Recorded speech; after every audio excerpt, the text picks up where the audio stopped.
이 시간에 주시는 하나님의 말씀은 사도행전 9장 3절에서 6절에 있는 말씀입니다. 다 같이 일어서서 저와 여러분이 함께 교독하시겠습니다. 사울이 길을 가다가 다메섹에 가까이 이르더니 호련히 하늘로부터 빛이 그를 둘러 비추는지라.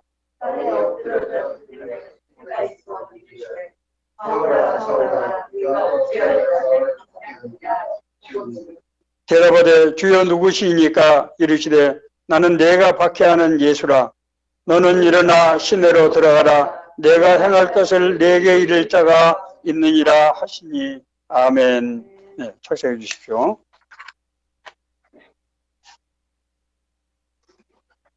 부활하신 예수님께서 능력으로 행하신 일의 마지막은 제자들에게 성령의 권능을 부어주셔서 그들의 삶을 통해서 하나님의 나라가 이루어지게 할 뿐만 아니라 하나님의 복음이 온 세상에 널리 퍼지는 그런 선교의 역사가 일어난 것입니다. 이 선교 역사는 예수를 믿는 모든 사람에게 나타났지만은 사도행전은 그 대표적인 인물로 바울 사도 얘기를 하고 있습니다. 바울의 본명은 사울과 바울이라고 하는 두 개의 이름을 가지고 있습니다. 바울은 유대인이었지만은 로마 시민권을 갖고 있는 사람이었기 때문에 사울이라는 이름은 유대 이름이고 로마 이름으로는 바울이 됩니다. 바울은 AD 10세기경 길리기아성 다소, 오늘날로 말하면은 터키 동부 지역에 해당됩니다. 거기서 출생을 했습니다. 그는 히브리 민족 유대인이었지만은 유력한 부모 덕에 로마 시민권을 가진 그런 인물이었습니다. 그 당시에 로마 시민권은 오늘날 미국의 시민권과는 비교할 수 없을 정도로 극히 소수에게만 주어진 아주 특권이었습니다. 바울은 유대 율법을 아주 엄격히 지키는 바리새파 사람의 한 사람이었습니다. 바리새파는 그 당시에 이스라엘 전체 한 6,000명 정도였는데 율법을 아주 철저하게 지키는 그런 정통파 유대 주지자들이다, 이렇게 얘기할 수 있습니다. 바울은 어렸을 때부터 가말리엘이라고 하는 당대 최고의 랍비, 이 선생 문화에서 정통 유대 율법을 전수받았습니다. 사상 면에서는 고향 다소가 소아시아 지역, 오늘날로 말하면은 이 터키 하고 시리아 그쪽에 맞물리는 쪽인데, 이 지역의 지위 위치상 동서양의 문명이 만나는 그런 곳이었기 때문에 헬라 철학에 산실이 되어 있었습니다. 그래서 이곳에서 성장하면서 헬라 철학을 섭렵하게 되었고, 이는 그의 세계관을 이제 형성하는 아주 심대한 영향을 미쳤습니다. 바울은 유대교에 얼마나 열정적으로 활동을 했든지 당시에 이단으로 인식되던 기독교 세력으로부터 유대교를 수호하기 위해서 예수님을 따르던 무리들을 체포해서 감옥에 넣고 심지어 처형하기까지 하는 그런 일을 하는 데 있어서 선봉에 섰던 그런 인물이었습니다.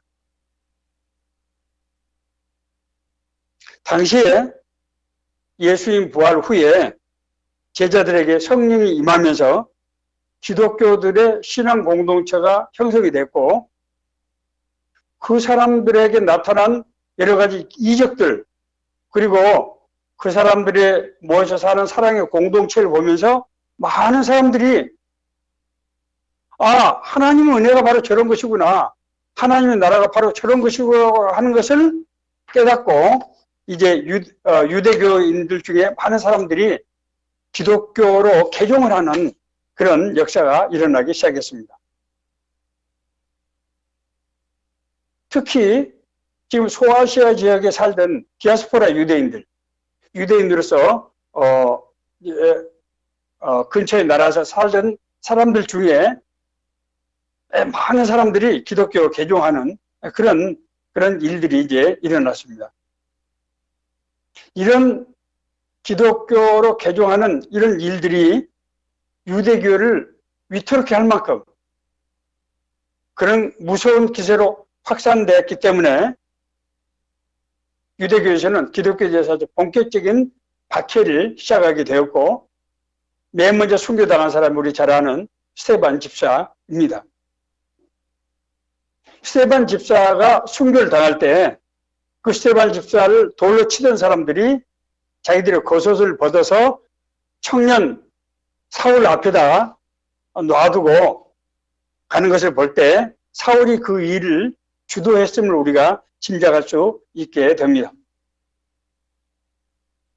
사울은 여기에 만족하지 않고 대제사장으로부터 다메섹에 가서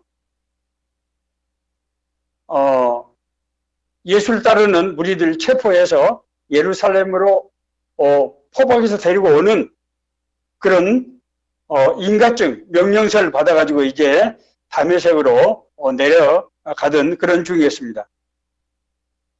사울이 다메섹은 오늘날 여러분 시리아의 수도죠. 가까이 갔을 때 호련히 하늘로부터 눈을 뜰 수 없는 그런 밝은 하얀 빛이 둘러 비쳤습니다. 그리고 그 빛 속에서, 그 빛 가운데서 사울은 하나님의 음성을 들었습니다. 사울아, 사울아, 내가 어찌하여 나를 박해하느냐? 나는 내가 박해하는 예수라.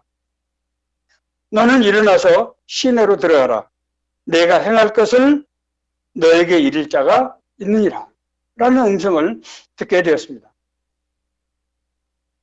사울은 일어서 눈을 떴으나 아무것도 볼 수가 없었습니다. 너무 밝은 빛을 봤기 때문에 눈을 뜨고 사물을 볼 수가 없게 된 거예요. 그래서 사울은 사람들이 이끌리는 그 손에 이끌려서 다메섹으로 들어가는데, 그는 사흘 동안 먹지도 마시지도 물도 마시지 못하고 사흘 동안 잠을 자지 못하는 그런 사흘 동안 완전한 의미의 금식과 불면의 시간을 지나게 되었습니다. 학자들은 이것을 영적인 죽음으로 해석하는 그런 견해가 있습니다. 이때 다메섹에는 아나니아라고 하는 아주 경건한 사람이 예수님의 제자가 있었습니다. 이때 아나니아가 기도 중에 하나님께서 환상 중에 아나니아를 부르셨습니다. 아나니아야, 너는 직가라고 하는 거리로 가서 5 사람 사울이라고 하는 사람을 찾으라. 그가 아나니아라고 하는 사람이 자기에게 와서 안수를 해서 눈이 뜨게 되는 그런 것을 환상을 보았다. 그렇게 말씀하셨습니다. 그래서 이제 아나니아가 사울을 찾아가서 안수를 하자 그 자리에서 사울의 눈에서 빛들이 벗겨지고 사울은 앞을 볼 수 있게 되었습니다. 사울은 그 자리에서 아나니아에게 세례를 받고 그리스도인이 되었으며, 이름도 유대식 이름은 사울이라는 이름 대신에 로마식 이름은 바울이라는 이름을 그때부터 사용하게 되었습니다.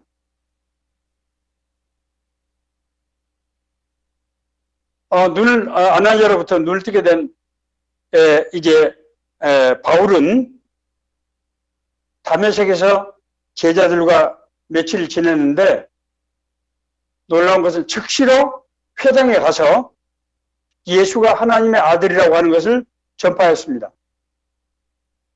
사실 그 회당은 자기가 며칠 전에 와서 예수 믿는 사람들을 지켜보고 있다가 예수 믿는 사람들이 나오면 그걸 잡아가지고 예루살렘으로 결박해서 보내던 사람이었는데, 자기가 거기 가서 예수가 그리스도라고 증언한 겁니다. 그래서 사람들 사이에 일대 혼란이 일어나고 아주 놀라운 일이 일어났습니다. 아니, 저 사람은 우리 예수 믿는 사람들을 붙잡아다가 예루살렘으로 보내던 바로 그 사람 아니냐. 그러나 바울은 굽히지 않고 정말 당당하게 자기가 본 그런 거 받은 은혜를 얘기하면서 예수가 하나님께서 보낸 구원자 메시아라고 하는 것을 증언했습니다.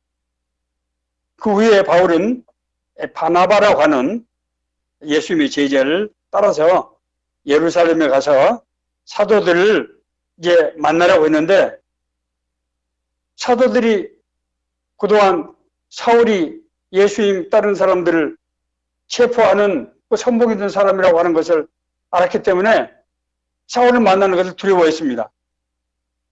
그때 바나바가 바울이 어떻게 하나님을 만나게 됐는지, 하나님으로부터 무슨 음성을 들었는지, 그리고 그 뒤에 자기가 하나님의 은혜를 체험하고 나서 다메섹 회당에서 예수 그리스도를 증언한 일까지를 설명을 하자 예루살렘의 사도들이 그걸 받아들였고, 그래서 그때부터 본격적인 이제 기독교인으로서 그런 사역을 하게 되었습니다.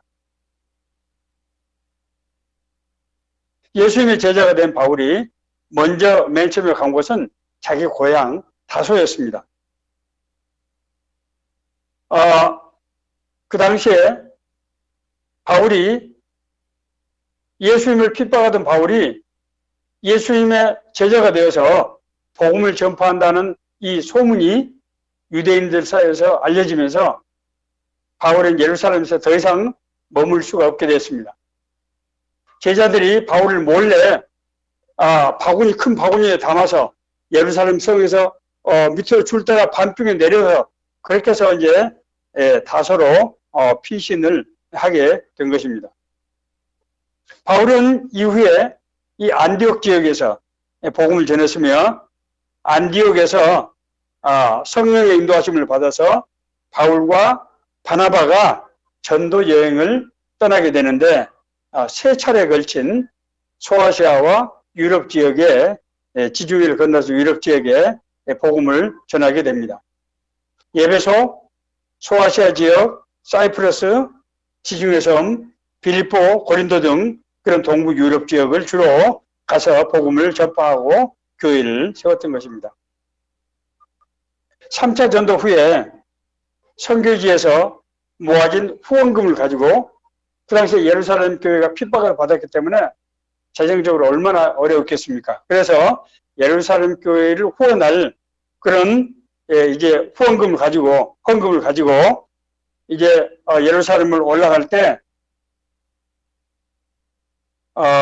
많은 제자들이 만류를 하였습니다마는 바울은 그럼에도 불구하고 예루살렘에 가서 후원금을 전했는데, 거기서 유대 지도자들에게 체포되어서 구금 상태에서 나중에 로마까지 압송이 되게 됩니다.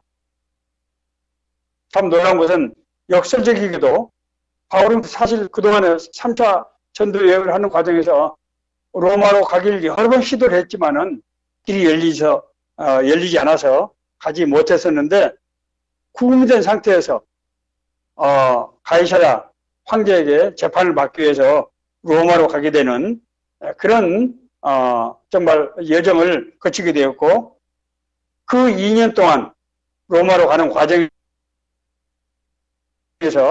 자기를 호송하던 한 100여 명의 로마 군인들, 그 사람들이 사실은 로마의 아주 엘리트 군인들이었는데, 그 사람들을 통해서 로마에 복음이 전파되기 시작했고, 그래서 바울은 꿈에도 그리던 로마 선교를 할 수 있게 되었습니다.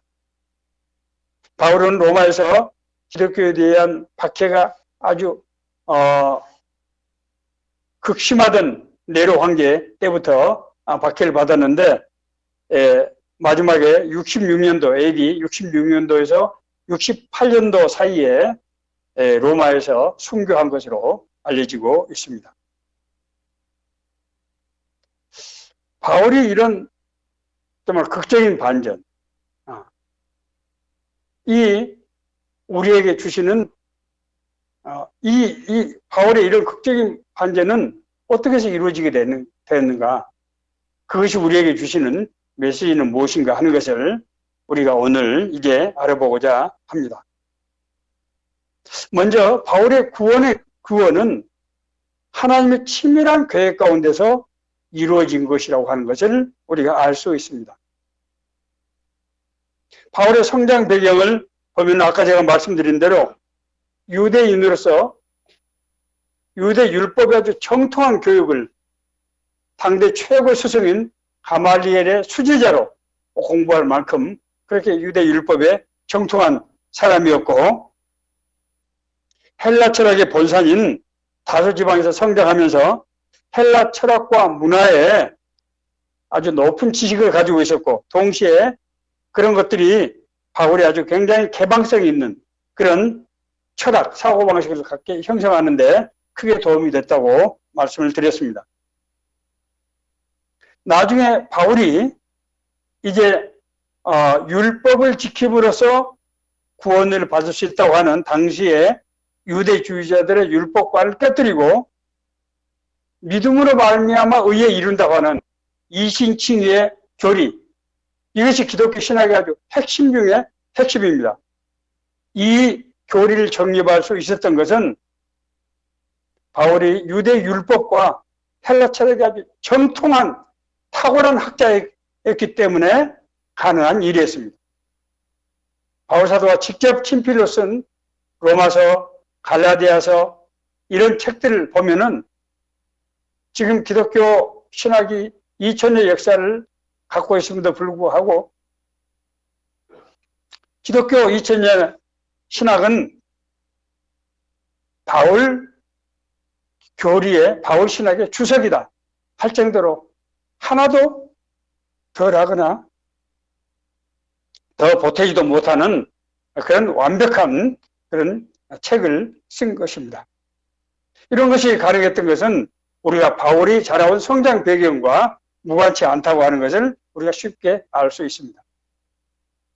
뿐만 아니라 바울은 자기가 살고 있었던 소아시아 지역, 그 당시에 소아시아 지역은 제가 말씀드린 대로 동서를 연결하는 중간 거점이었기 때문에 아주 중요한 지역이었어요. 동양의 모든 문물들이 와서 서양, 우리 유럽으로 퍼져나가는 그 관문이었어요. 그래서 거기 헬라 철학이 그래서 거기서 발전하게 된 것입니다. 양쪽의 문명, 문화가 같이 조화를 이루면서 헬라 철학이라고 하는 아주 인류의 정말 아주 오늘날 인류의 역사를 서구의 역사를 만든 기본적인 철학 사상이 거기서 형성되게 되는데, 바울은 거기서 그런 헬라 철학 사상을 공부를 했을 뿐만 아니라 성장 과정에서 거기서 자라면서 바울의 모든 친척들과 일가 친척들과 친지들, 이 소아시아 지역에 널리 퍼져서 살고 있었고, 또 그런 연구로 인해서 바울이 오늘날 지금 말하는 동부 유럽 지역에 가서 복음을 전할 때도 많은 사람들 도움을 받을 수 있었던 것이 바로 바울이 그 지역에서 성장하고 자랐기 때문에 가능했던 그런 일이었습니다.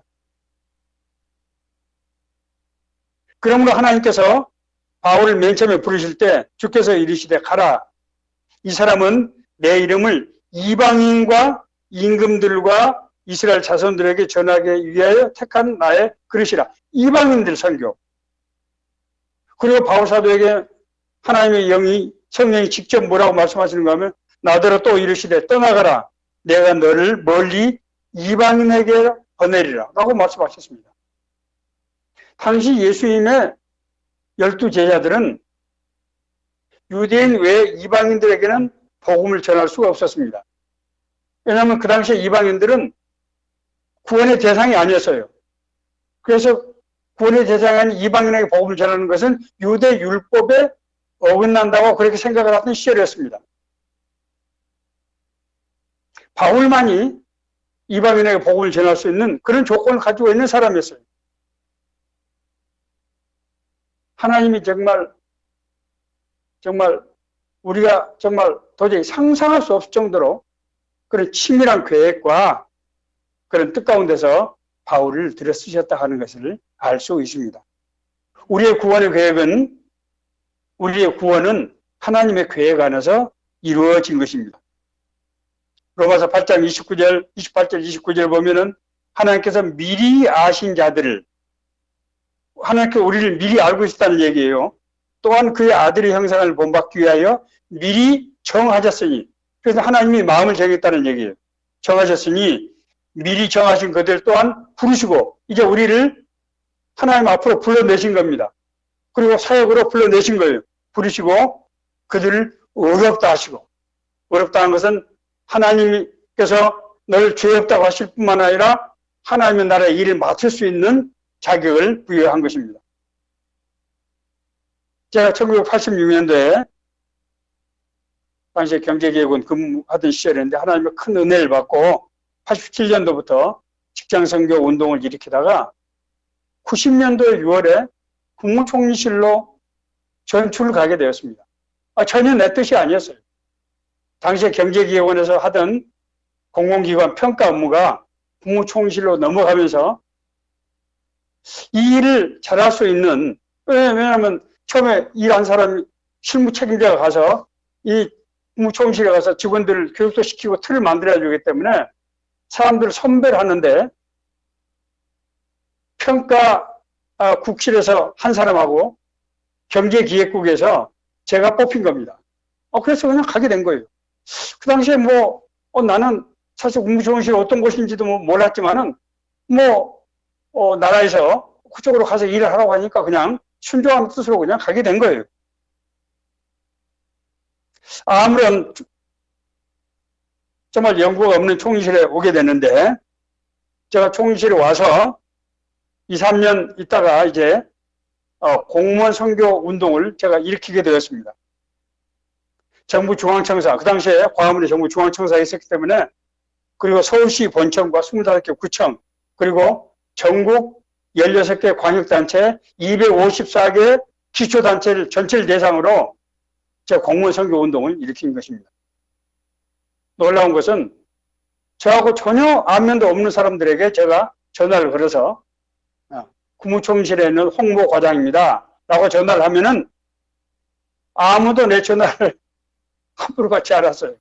왜냐하면 자기들을 지휘하고 감독하는 위치에 있었기 때문에 제가 사실은 그 직급을 직접 이용하기 위한 것이 아니었고 그냥 모르는 사람에게 내 자신을 소개하는 마음으로 그렇게 전화를 했습니다마는 제가 제안한 얘기에 대해서 사람들이 관심을 가져주고, 그래서 그런 일들을 지금 생각해보면 정말 상상하기 어려운 일들이 단기간에, 짧은 기간에 그런 공무원 선교 운동이 일어날 수 있게 되었습니다. 그것은 저는 왜 제가 국무총리실로 가는지를 알 수 없었지만은 제가 국무총리실로 가서 그곳에서 과장으로서의 직책을 수행하고 있었기 때문에 가능한 일이 아니었던가 하는 그런 생각을 하게 됐다고 하는 것입니다. 하나님께서 우리를 부르시는 것은 우리를 통해서 이루어야 될 하나님의 뜻과 계획이 있기 때문이에요. 놀라지 마세요. 하나님께서 우리를 아시고 우리를 미리 정하시고 부르셨다고 하는 것은 하나님의 뜻과 계획이 있다는 뜻이에요. 아무런 뜻과 계획이 없이 우리를 선택해서 우리를 지정해서 부르고 우리에게 우리를 부르셨다고 하는 것이 이게 말이 됩니까? 이것을 하나님은 우리를 부르셨다는 의미에서 소명, 콜링이라고 하는 거예요. 콜링. 하나님께서 우리를 부르셨다는 거예요. 특별한 목적을 가지고. 그리고 이것을 받은 사람이 하나님의 부르심을 인정하고 그것을 나의 삶에 주어진 어떤 삶의 목표, 그리고 나의 존재 이유로 받아들일 때 이것을 사명, 미션이라고 하는 것입니다. 하나님께서 우리를 부르시는 것은 우리에게 사명을 주시기 위해서 부르신 것이고, 사명을 맡긴 사람에게는 하나님이 절대로 우리를 빈손으로 보내시지 않고 성령의 권세와 능력을 주셔서 우리 힘이 아닌 하나님의 능력으로, 하나님의 인도하심으로 이 일을 이루게 하신다고 성경은 그것을 아주 반복적으로 사도행전에서 얘기를 하고 있습니다. 바울은 그리스도를 만난 순간 이전의 삶에서 완전히 돌이켰습니다. 바울은 다메섹 도상에서 사울아 사울아 내가 왜 나를 박해하느냐, 나는 내가 박해하는 예수다 라고 했을 때 사울은 그 자리에서 무릎을 꿇고 주님, 내가 무엇을 하리까? 라고 물었습니다. What shall I do, Lord? 주님, 내가 무엇을 해야 됩니까?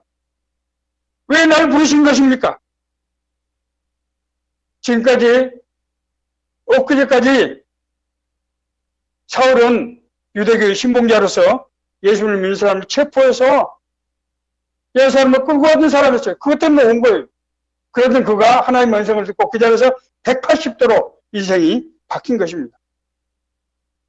그렇기 때문에 자기가 예수 믿는 사람들 체포하러 갔던 그 회당에 가서 예수가 바로 그리스도라고 증언한 거예요. 왜냐하면은 그 사람들이 가서 얘기를 해야 그 사람들이 돌이킬 수 있기 때문이었어요. 하나님께서 아브라함을 부르실 때 뭐라고 불렀습니까? 너는 본토 친척 아비의 집을 떠나서 내가 너에게 지시할 땅으로 가라. 본토 친척 아비의 집을 떠나라고 말씀하셨어요. 아브라함의 아버지 데라는 우상을 만들어서 팔던 그런 집안이었어요. 그 집안에서 하던 사업, 그리고 세상 사람들이 살아가는 그 방식을 버리고, 그래서 데라는 아브라함을 따라갈 수가 없었어요. 우상을 만들어 팔던 사람이었고, 아브라함이 하나님의 음성을 듣고 하나님을 따랐기 때문에 데라가 따라갈 수가 없었어요.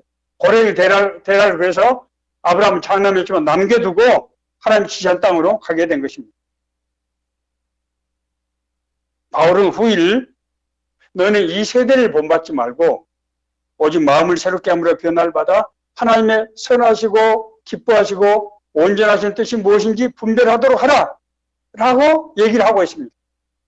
세상으로부터 돌이키라는 거예요. 회개한다고 하는 것을 영어로는 turn away from your sin 이렇게 얘기합니다. 너의 이전의 삶으로부터 돌이키라는 거예요. 돌이키라는 거예요. 그리스도를 만난 사람들은 그 자리에서 주님을 영접할 때 이전의 삶, 내가 나의 주인이 돼, 인생의 주인이 돼서 내가 나의 힘과 방법으로 내 생각으로 살아오던 삶으로부터 돌이켜서 하나님은 나의 삶의 주관자와 인도자가 되시고 하나님의 공급하시는 힘과 능력, 성령의 인도하심에 따라서 살아가는 새로운 존재, 새로운 삶이 된 겁니다.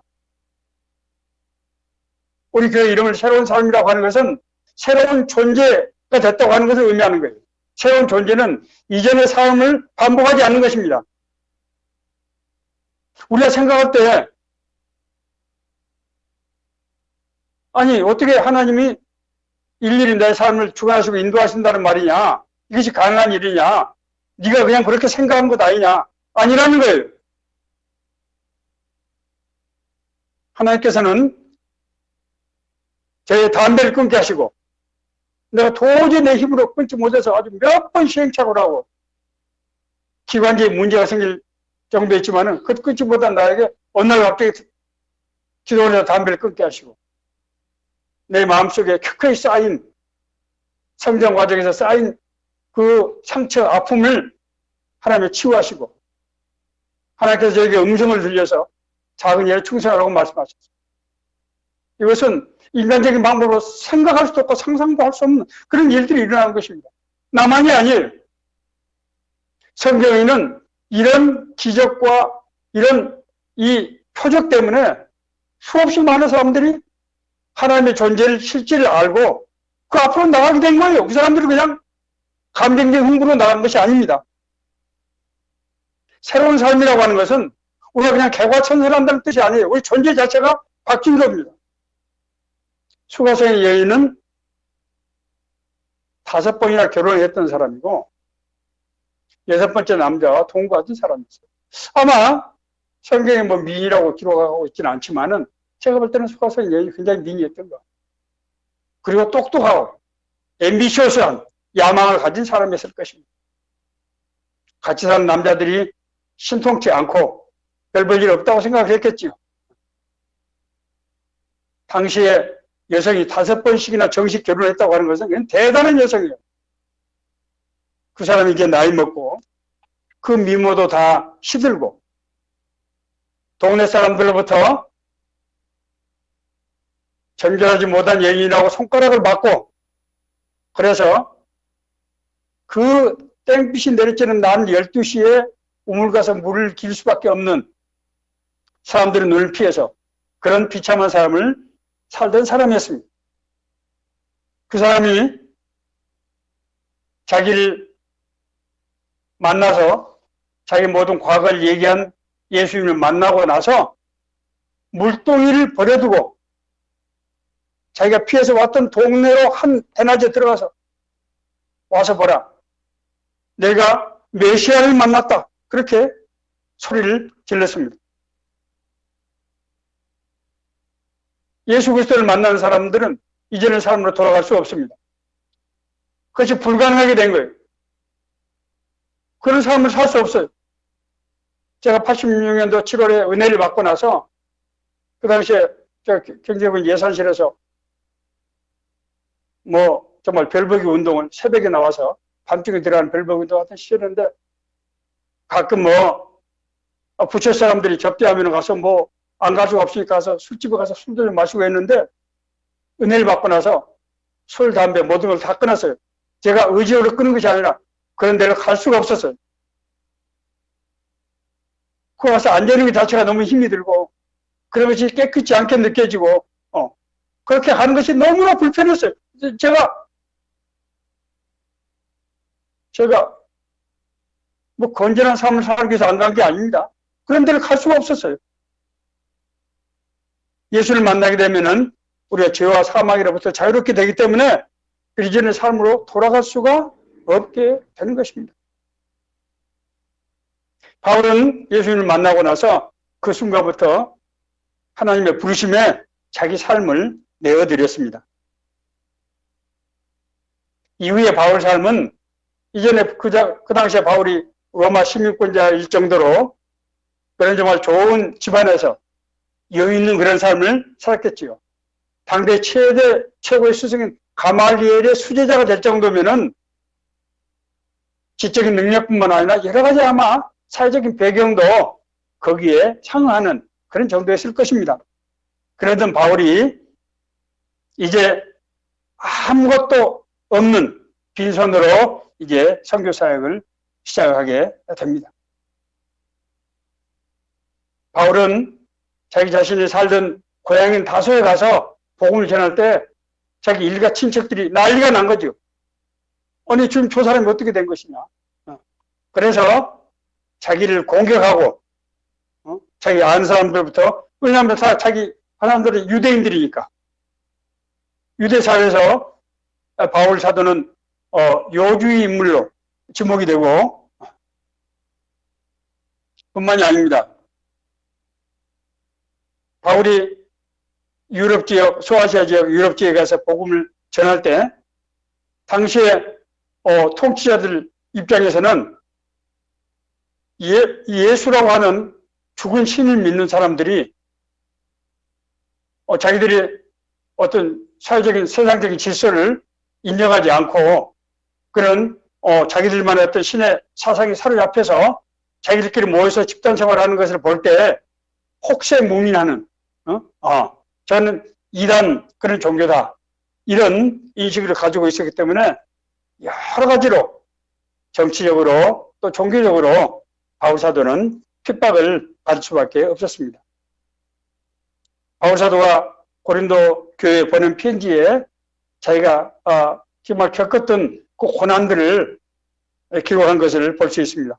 그는 유대인들에게 40에서 하나를 감한 매를 5번 맞고, 유대인은 최고 처장이 40까지를 뗄 수가 없어요. 40은 사람이 죽는다는 것을 의미하기 때문에, 그래서 39가지만 뗄 수 있는데 그걸 5번이나 맞았어요.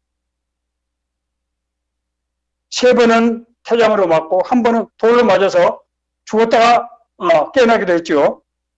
3번 파산해서 일주일 동안 바다에서 한가운데서 먹지도 못하고 아무것도 못하고 지냈고, 거짓 형제들은 같이 유대인 중에 바울을 시기하고 모함한 사람들입니다. 그리고 현지인들로부터 위험을 말할 수 없이 당하고 여러 번 자지 못하고 먹지 못하고 추위와 헐벗으며 고통을 당하고 무엇보다도 교회를 위해서 많은 염려를 했다. 그렇게 기록하고 있습니다.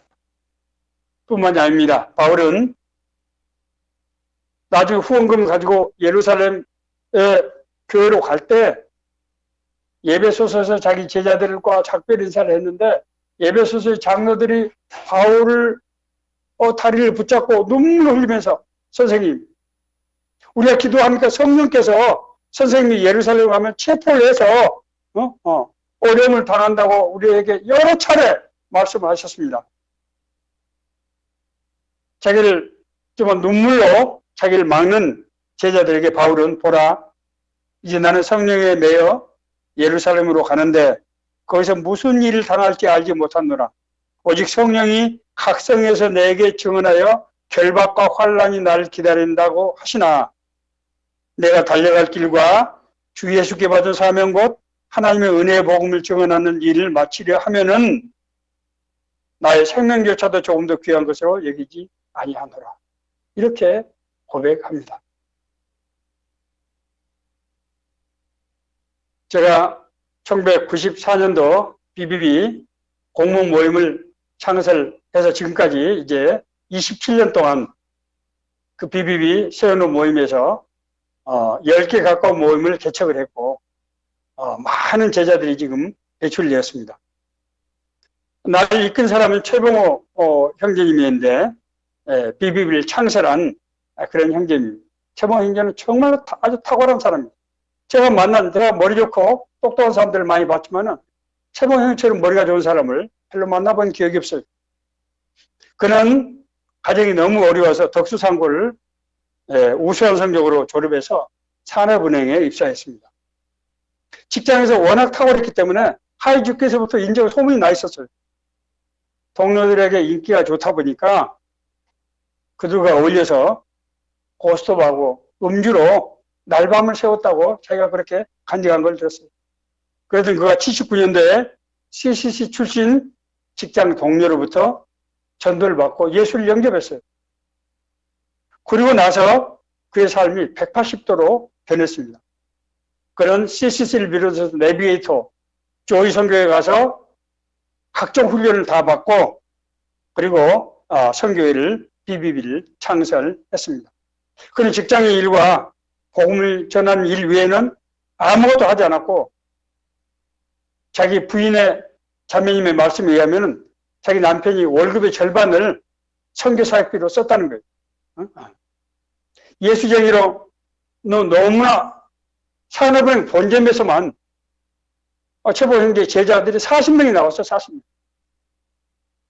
그 중에 상당수는 목회자가 됐고 상당수는 선교사로 나가 있습니다. 우리가 상상도 할 수 없는 일이 제모 형제를 통해서 일어난 것입니다. 그는 직장에서 이렇게 소문이 나면서 인사고과에서 정말 최하위 고과를 받았고, 그래서 자기 동기들이 차장될 때 그 밑에서 대리를 했다고 그러더라고요.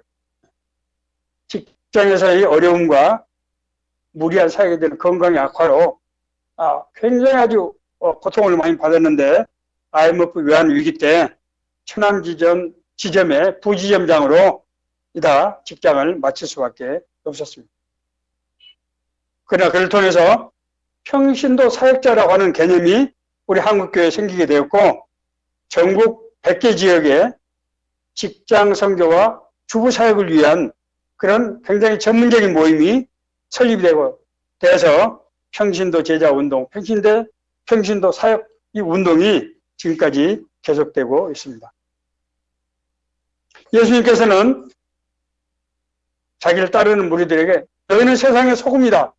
너희는 세상의 빛이다. 라고 말씀하셨습니다. 소금은 자기 자신을 녹여서 사람과 사람 사이에 화해를 이루고 사람과 하나님 사이에 화해를 이루는 그런 기능을 상징하고 있습니다. 빛은 어둠을 밝히고 진리의 길로 인도하는 그런 기능을 말하고 있습니다. 성도의 삶은 삶 자체가, 우리 존재 자체가 내가 곧 길이요 진리요 생명이라고 하신 예수 그리스도의 그 빛이 드러나는 그런 삶을 우리도 살게 되어 있는 것입니다. 예수님께서는 너는 세상의 소금이 되어야 된다, 빛이 되어야 된다고 말씀하시지 않고 너는 세상의 소금이고 빛이다라고 말씀하시는 거예요. 너희들이 내가 누구라고 하는 그런 정체성을 가지고 살 때 그런 능력이 나타나게 된다고 하는 것입니다. 말씀을 마치겠습니다. 예수님께서 십자가에 고난을 당하신 후에 부활하셔서 40일 동안 제자들과 함께 하실 때 하나님의 나라에 대한 복음의 대위임명령, 그러면 너희는 가서 모든 민족으로 제자를 삼아 아버지와 아들과 성령의 이름으로 세례를 주고 내가 너에게 분부한 모든 것을 가르쳐 지키게 하라. 어째 내가 세상 끝날까지 너희와 항상 함께 있으리라 하시니 제자들에게 하나님 나라 사역을 당부하고 다시 부활 승천하시면서 성령의 권세와 능력을 우리에게 주시고 그를 통해서 하나님 나라 일을 하게 하셨습니다. 우리가 구원받고 거듭난 것은 이런 하나님의 놀라운 뜻과 계획 가운데서 하나님 우리를 미리 아시고 우리를 정하시고 우리를 부르시고 그래서 우리 삶 가운데서 하나님의 나라가 이루어지도록 되어 있다고 하는 거예요. 우리의 삶 가운데서 하나님의 나라를 이루기 위한 조건이 딱 한 가지 요건이 있습니다. 그것은 하나님께서 예수님을 세상에 보내시고 바울 사도를 택해서 이방인의 선교를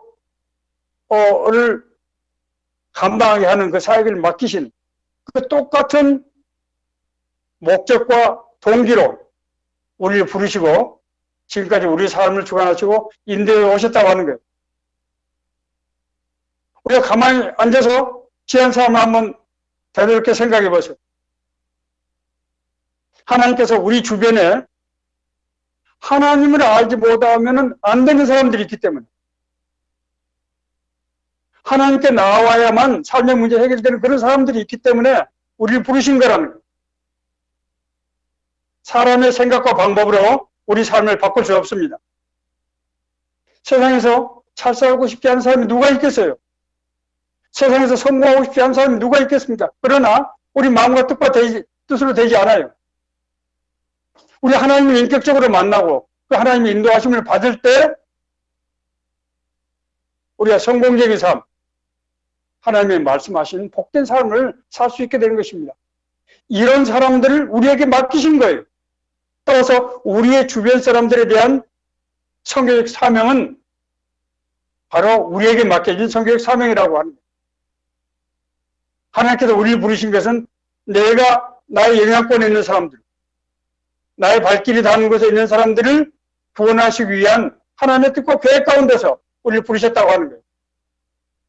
오늘 주시는 이 말씀, 저는 지난 이제 네 번에 걸쳐서 예수님의 부활이 주시는 의미, 특별히 우리 인생에 부르시는 의미에 대해서 말씀을 드렸습니다. 이 말씀이 단순한 성경에 쓰여진 얘기가 아니고 우리 향하신 하나님의 뜻과 계획이 이루어지는 은혜 말씀이 되기를 간절히 바랍니다.